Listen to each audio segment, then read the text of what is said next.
नमस्कार शेतकरी मित्रांनो, स्वागत आहे आपल्या सर्वांचं आयटीचं शेतकरी या युट्यूब चॅनलमध्ये. तर मित्रांनो, जी आपली सेरी चालू आहे 100 दिवस 100 औषधाची, यामधील आजचा दिवस जो आहे तो आहे 49वा. आणि आजही आपण एका बुरशीनाशकाबद्दल माहिती घेणार आहोत. हे बुरशीनाशक तुमचे खरीपाची पिकं असो किंवा रब्बीची पिकं असो, दोन्हीमध्ये कामं येणार आहे. तर या बुरशीनाशकाचं नाव काय, कोणत्या कंपनीचं आहे आणि यामधील घटक, त्याचा वापर कसा करावा, त्याचे फीचर्स काय, कोणत्या रोगांवरती चालतं आणि कोणत्या पिकांवरती आपण याची फवारणी करू शकतो, हे सर्व आपण सविस्तर चर्चा करणार आहोत. तर मित्रांनो, आपण चालू करूया की नाव काय आहे. ह्या बुरशीनाशकाचं नाव आहे गोडीवा सुपर. मी पुन्हा रिपीट करतो, गोडीवा सुपर.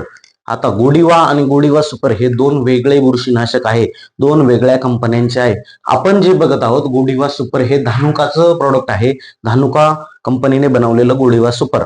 जे दुसरं एक येतं गोडीवा नावाने, ते BASFचं येतं, त्यावरही मी नंतर व्हिडिओ बनवू.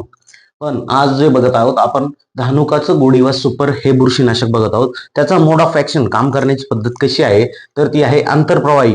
आता आंतरप्रवाही म्हणजे काय, जर मित्रांनो आपण फवारणी केली, ते औषध आपल्या झाडाच्या पाल्यावरती, पानांवरती, फळांवरती, कशावरती पडलं तर ते तिथून शोषून घेतं. जर औषध आपण फवारताना पानांवरती पडलं तर ते पानांमधून, पानांच्या खालच्या बाजूलाही उतरतं, तिथेही शोषून घेतलं जातं. त्यानंतर देठामध्येही शोषून घेतलं जातं, देठामधून फांदीकडे जातं, फांदीकडून खोडाकडे जातं, खोडाकडून मुळांपर्यंत जातं.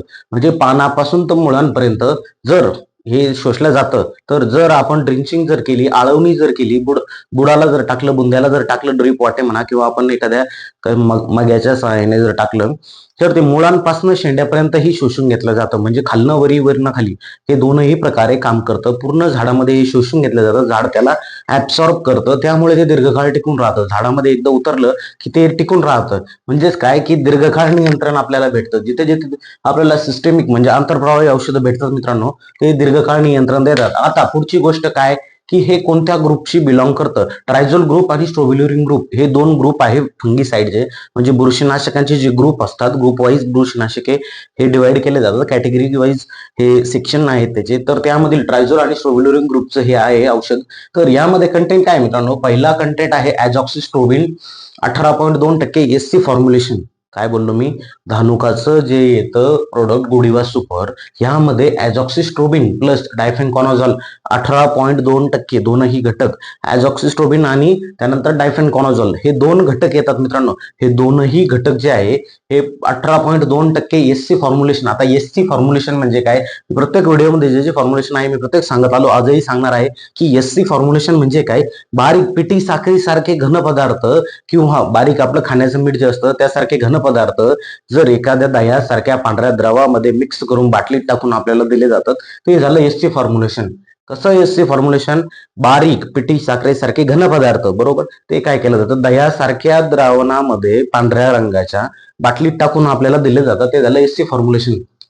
आता ज्यावेळेस आपण हे औषध आणतो फवारणीच्या वेळेस, आता SC फॉर्म्युलेशनचं असतं, घट्ट असतं, त्यावेळेस औषध टाकल्यानंतर काडकीच्या सहाय्याने कसल्या तरी पेन म्हणा किंवा काहीतरी आपल्याला घेऊन त्या सहाय्याने व्यवस्थित मिक्स करून घेतले पाहिजे. त्यामुळे काय होईल, सटीक पद्धतीनं ते तुमच्या पूर्ण पंपामध्ये ते व्यवस्थित मिक्स होतील, पाण्यामध्ये व्यवस्थित मिक्स होतील. आता गोडीवा सुपर जे आहे, प्रिव्हेंटिव्ह प्लस क्युरेटिव्ह दोनही मोड ऑफ मध्ये काम करतं.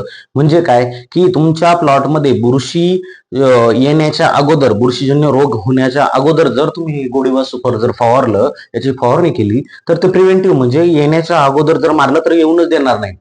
काय बोललो मी, जर येण्याच्या अगोदर, रोग होण्याच्या अगोदर जर तुम्ही याची फवारणी घेतली तर हे प्रिव्हेंटिव्ह म्हणून काम करेल, म्हणजे रोगच येऊन देणार नाही. किंवा रोग आल्यानंतर जरी तुम्ही मारलं तर ते रोग पुढे वाढून देणार नाही किंवा रोग बरा करण्यास मदत करतं, बरोबर. क्युरेटिव्ह पण आहे, म्हणजे प्रिव्हेंटिव्ह प्लस क्युरेटिव्ह म्हणजे काय, येण्या अगोदरही, रोग येण्या अगोदरही मारू शकता, त्यामुळे रोगच येणार नाही. रोग आल्यानंतर जर मारलं तर रोग पूर्ण कव्हर करून देणार. आता पुढची गोष्ट, दीर्घकाळ नियंत्रण. का बरं दीर्घकाळ नियंत्रण, कारण आंतरप्रवाह आहे, पूर्ण झाडामध्ये शोषून घेतलं जातं, टिकून राहतं.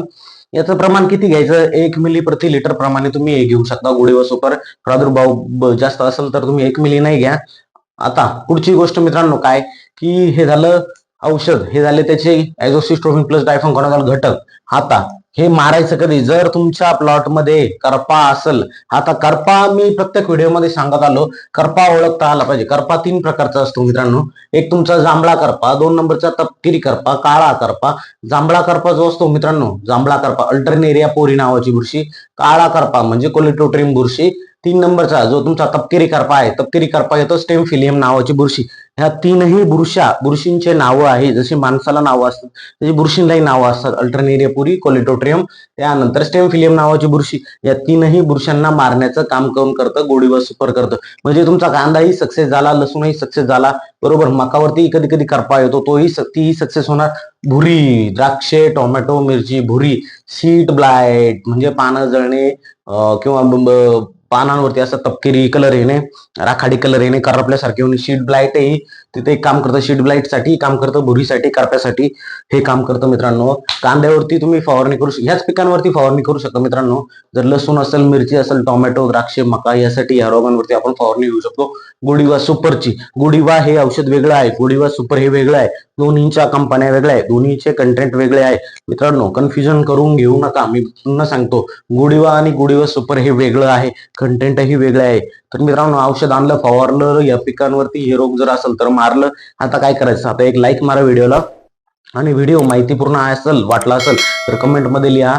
जर काही शंका असेल, व्हिडिओमध्ये काही सांगायचं राहून गेलं असेल तर तेही कमेंटमध्ये लिहा, मी त्यालाही उत्तर देईल. आणि जर नवीन काही औषधांबद्दल माहिती पाहिजे असेल, जर एखाद्या प्लॉटमध्ये तुमच्या काही रोग असेल, काही त्यासाठी सजेशन पाहिजे असेल तर कमेंटमध्ये लिहा, मी त्यावरती रिप्लाय करेल. आणि या चॅनलला सबस्क्राईब करा. त्यानंतर शेजारील बेल आयकॉन म्हणून एक आहे, बेल आयकॉन, त्यावरती क्लिक करा, जेणेकरून काय होईल, मी पुढील व्हिडिओ जर टाकला तर तो तुमच्यापर्यंत येऊन जाईल नोटिफिकेशनद्वारे. धन्यवाद मित्रांनो.